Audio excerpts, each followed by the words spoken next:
Wabarakatuh. Alhamdulillahi hamdan katsiran tayyiban mubarakan fi kama yuhibbu rabbuna wa yarda. Wa asyhadu an la ilaha illallah wa asyhadu anna Muhammadan abduhu wa rasuluh sallallahu alaihi wasallam tasliman katsira. Allahumma salli wa sallim wa barik ala nabiyyina Muhammadin wa ala alihi wa ashabihi wa man tabi'ahu ila yaumiddin amma ba'da. Bapak-bapak, ibu-ibu dan para jamaah semua yang dirahmati oleh Allah, tak lupa kita panjatkan syukur kehadirat Allah Subhanahu wa taala atas banyaknya nikmat yang telah kita terima hingga detik ini, di mana Allah berkenan memberikan kepada kita kesempatan, kemudian Allah memberikan kepada kita kesehatan, juga yang lebih utama lagi adalah Allah memberikan kepada kita hidayah atau petunjuknya kepada jalan yang lurus, hidayah taufik, yang membuat kita diberi kekuatan oleh Allah untuk menggunakan nikmat-nikmat yang telah kita terima, baik berupa nikmat sehat maupun nikmat sempat, kita pergunakan dalam rangka melaksanakan ketaatan kepadanya. Semua ini merupakan salah satu di antara nikmat Allah yang paling tinggi, karena yang namanya hidayah atau petunjuk itu tidak diberikan Allah kepada sembarang orang, melainkan hanya diberikan kepada hamba-hambanya yang terpilih. Dengan demikian semoga kita yang diberi kekuatan oleh Allah untuk melangkahkan kaki kita ke rumah Allah ini, ke majelis yang mulia ini, semoga termasuk hamba-hamba Allah yang terpilih tersebut. Bapak Ibu para jemaah rahimakumullah, ini adalah penghujung Ramadan.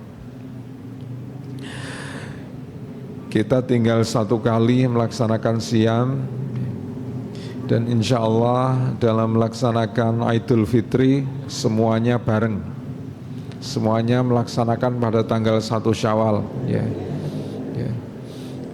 Maksudnya semua melaksanakan pada tanggal 31 Maret. Jadi sore ini itu dilakukan Ru'yatul Hilal, meneropong hilal, yang dari sisi perhitungan hisab, perhitungan falak, astronomi, itu tinggi bulan sabit itu masih berada -7 di bawah ufuk. Jadi belum kelihatan, belum wujud. Karena belum wujud, maka sebagaimana sabda Nabi sallallahu alaihi wasallam, fa in humma ahadukum fa iddata Sya'bana salasin. Jika bulan itu masih tertutup, masih belum kelihatan, maka genapkanlah hitungan bulan itu menjadi 30 hari.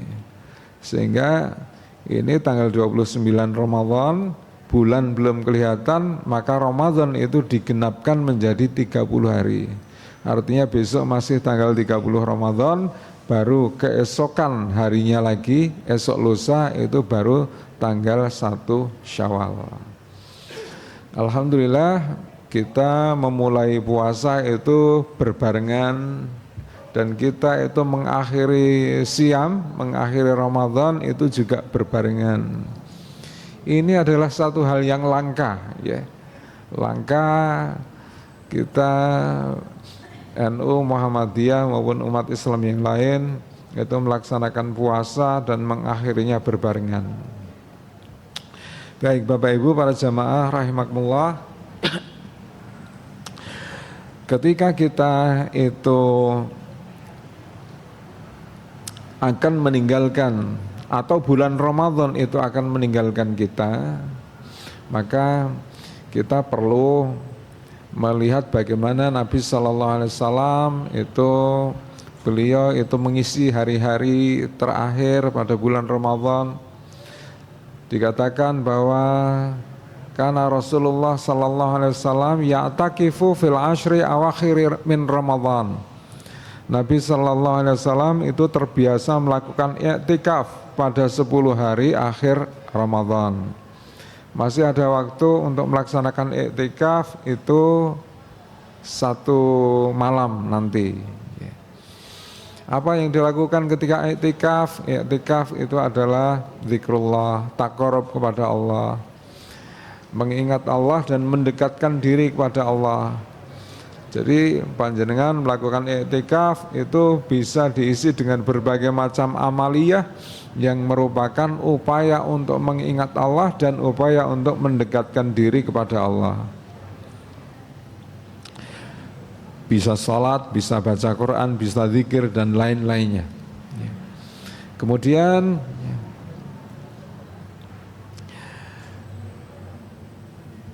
kita juga diperintahkan untuk berupaya melaksanakan amaliyah Ramadan itu secara mudawamah, mulazamah, meskipun Ramadan itu telah usai.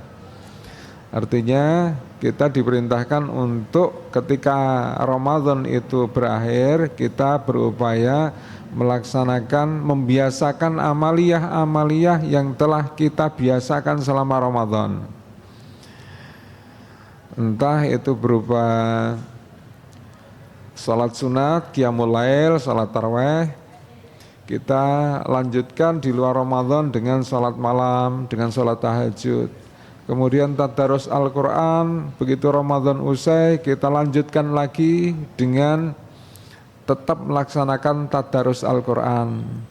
Meskipun selama Ramadan kita telah khatam 30 juz misalnya, maka ketika kita itu membaca Al-Quran, yang diperintahkan itu adalah kita membacanya secara tarosil.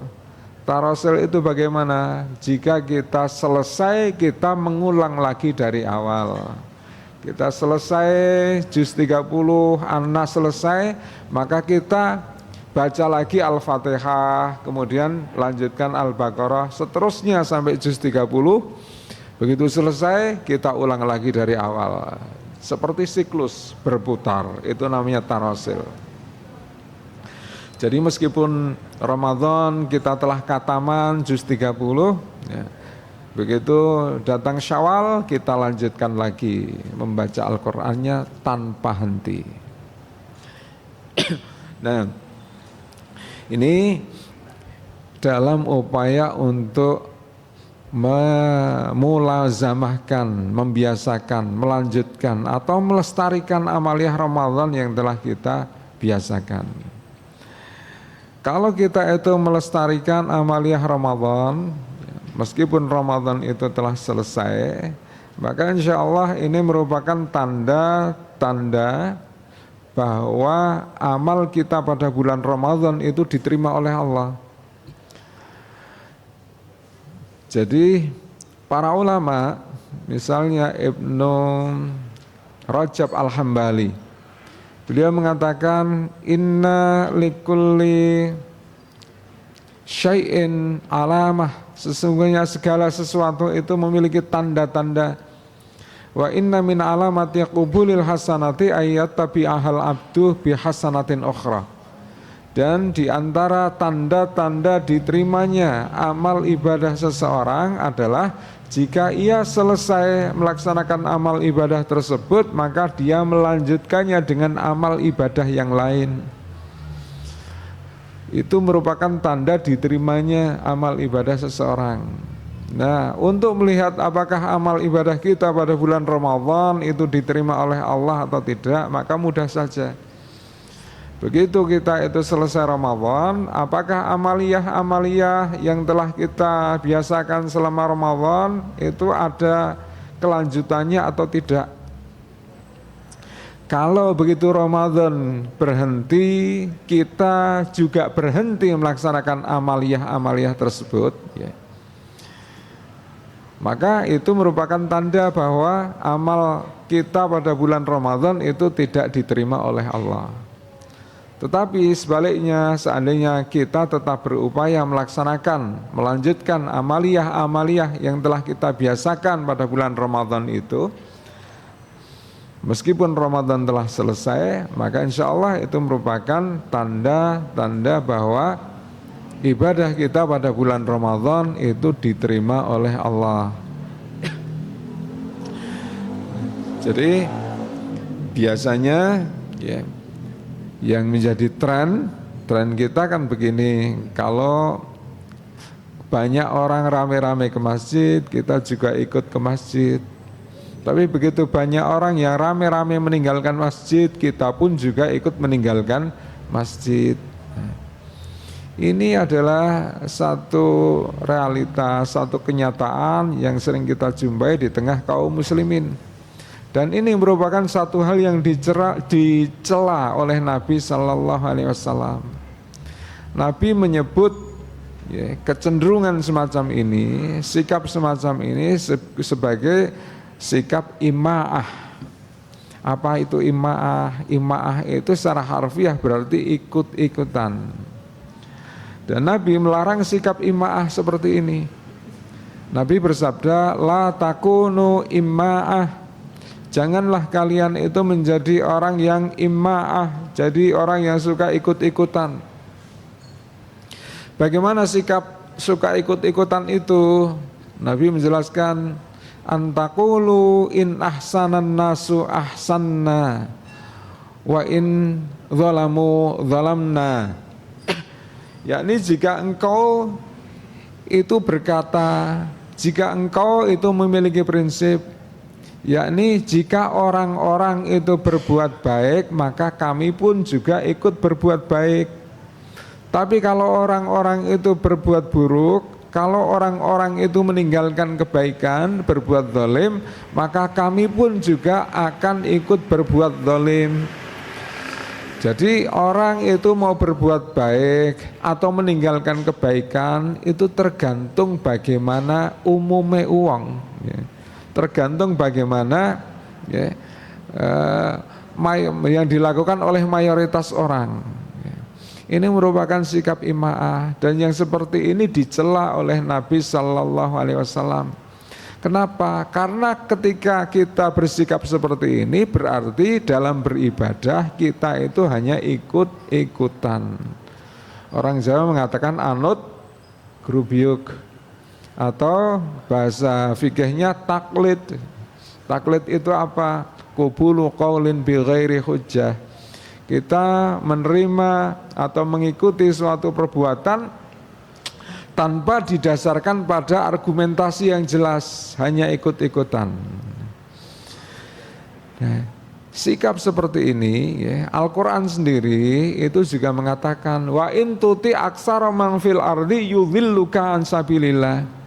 Jika kalian itu mengikuti kebanyakan orang yang ada di muka bumi, maka mereka itu, mayoritas orang itu hanya akan menyesatkan kalian dari jalan Allah. Artinya bagaimana? Artinya kalau kita itu mau melakukan suatu perbuatan baik, maka kita itu jangan mengikuti kebanyakan orang. Artinya kita itu jangan hanya anut grubyuk gitu, okay. Jangan hanya ikut-ikutan, melainkan kita itu harus melakukannya di atas prinsip. Kita harus melakukannya ya, atas dasar bahwa kita itu memiliki satu alasan yang jelas.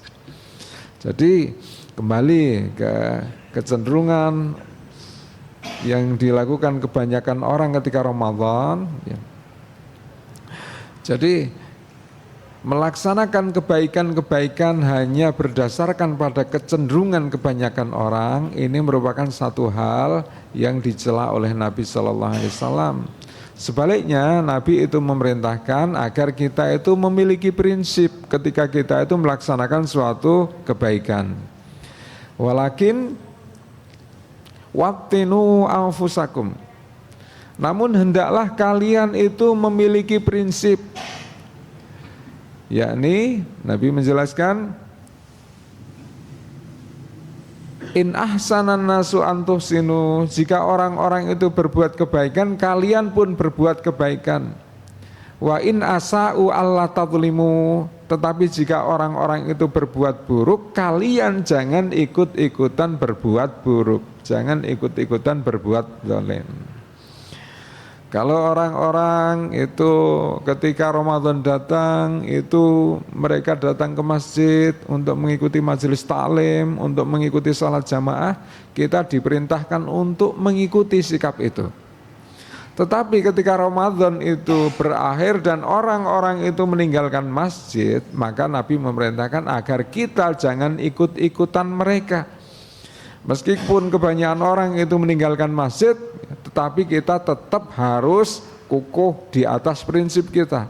Saya tetap harus selalu datang ke masjid, harus selalu datang ke majelis taklim. Sikap seperti ini adalah sikap istiqomah, sikap seorang mukmin yang memiliki prinsip. Nah, sikap seperti ini pula yang seharusnya kita terapkan dalam diri kita pada Syawal nanti, meskipun Ramadan itu telah berakhir. Artinya ada upaya berkesinambungan, ada upaya untuk terus-menerus menumbuhkan sikap takwa di dalam diri kita. Karena Ramadan, puasa itu adalah upaya untuk membentuk kepribadian yang takwa. Dan kepribadian yang takwa itu tidak akan selesai, upaya membentuk ketakwaan itu tidak akan selesai dengan berakhirnya Ramadan. Melainkan meskipun Ramadan telah selesai, pada bulan Syawal kita tetap dituntut untuk berupaya membentuk kepribadian takwa itu di dalam diri kita. Karena meskipun kita telah melaksanakan puasa, bukan berarti secara otomatis kita itu akan dengan sendirinya menjadi pribadi yang bertakwa.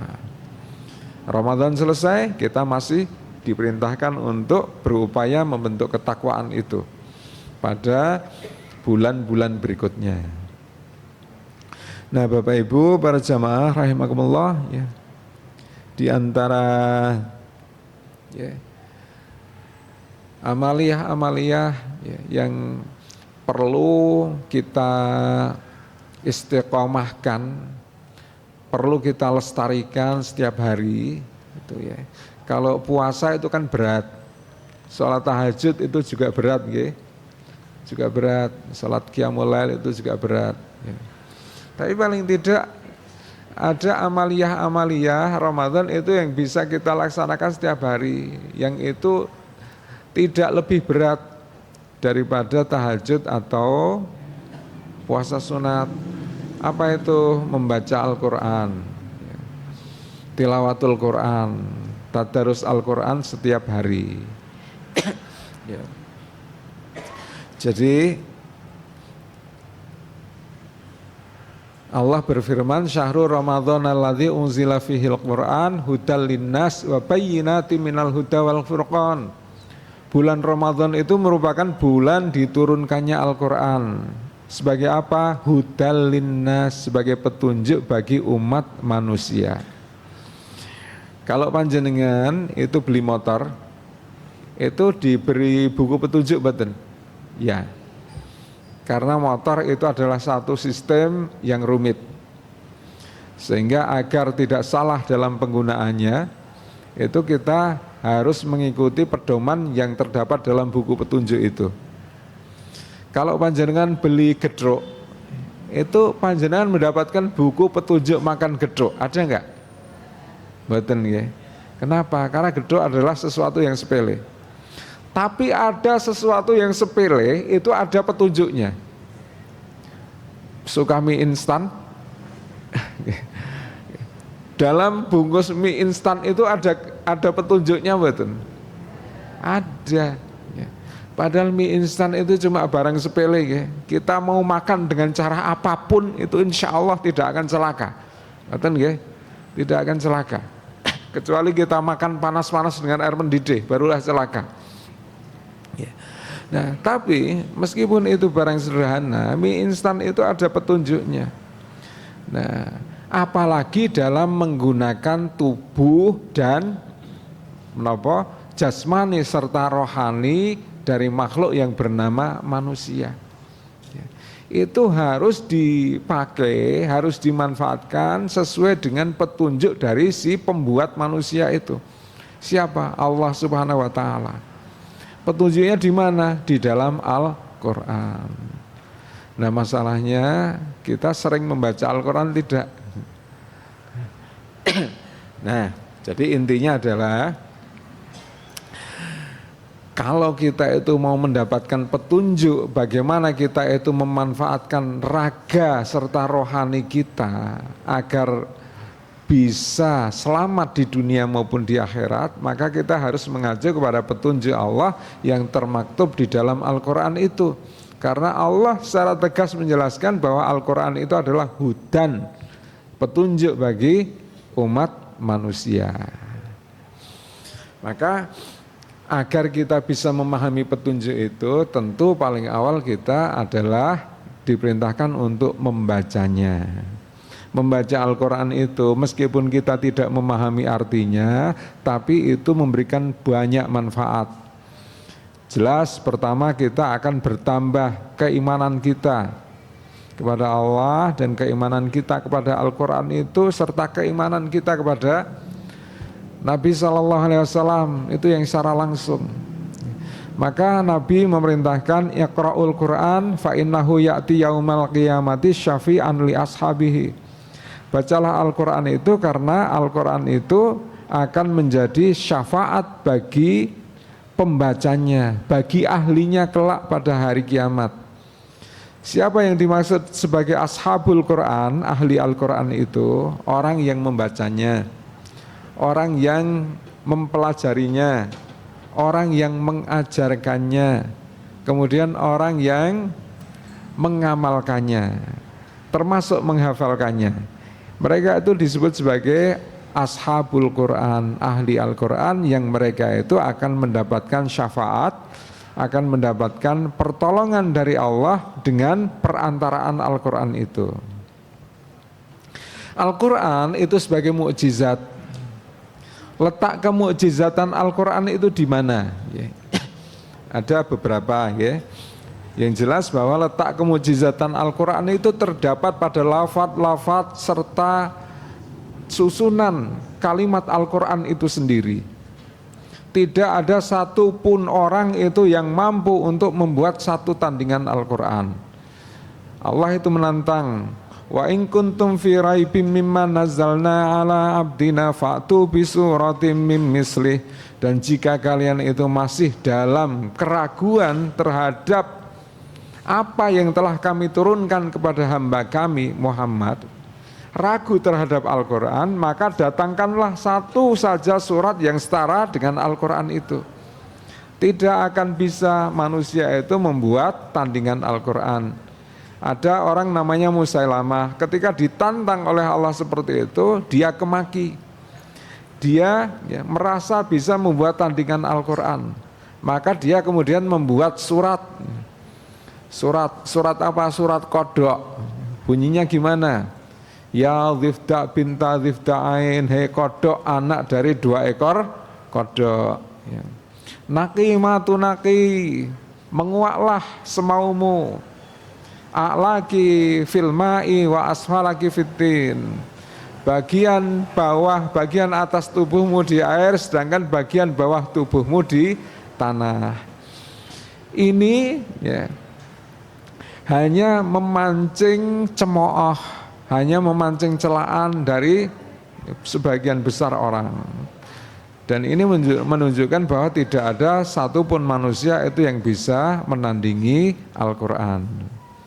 Kemudian, di antara i'jazul Quran, di antara mukjizat Al-Quran yang lain, ini adalah keistimewaan sebagian kata di dalam Al-Quran. Ada seorang ulama yang namanya Dr. Tariq Aswaidan. Beliau itu melakukan penelitian mengenai jumlah kata-kata tertentu di dalam Al-Quran, kata yang berkebalikan. Maka beliau itu menjumpai ada kata al-maut. Kata al-maut itu artinya kematian, itu sejumlah 145 di dalam Al-Quran. Kebalikan dari kematian itu apa? Al-hayah, kehidupan. Kata al-hayah itu ditemukan sebanyak 145 juga. Kemudian ada kata ad-dunya, ya. Ad-dunya itu sejumlah 115. Kebalikannya adalah al-akhirah. Al-akhirah sebanyak 115 juga. Kemudian ada kata asyayatin. Asyayatin itu jumlahnya 88. Kebalikannya adalah malaikat. Jumlahnya juga 88. Kemudian kata ar-rajul, laki-laki, itu jumlahnya 24. Kebalikannya adalah kata al-mar'ah, perempuan, itu jumlahnya juga 24. Ini kata-kata yang berkebalikan di dalam Al-Quran, jumlahnya sama. Kemudian ada lagi kata asyahr. Asyahr itu artinya adalah bulan. Bulan dalam arti kata sasi dalam bahasa Jawa, ya. Bulan itu dalam Al-Quran berjumlah berapa? Berjumlah 12. Apa maknanya? Bulan 1 tahun itu berjumlah 12 bulan. Kemudian kalau bulan berjumlah 12, kata al-yaum atau hari di dalam Al-Quran kira-kira berapa Bapak Ibu? 365, ya. Ya. Dan itu di dalam Al-Quran, ya, disebutkan demikian.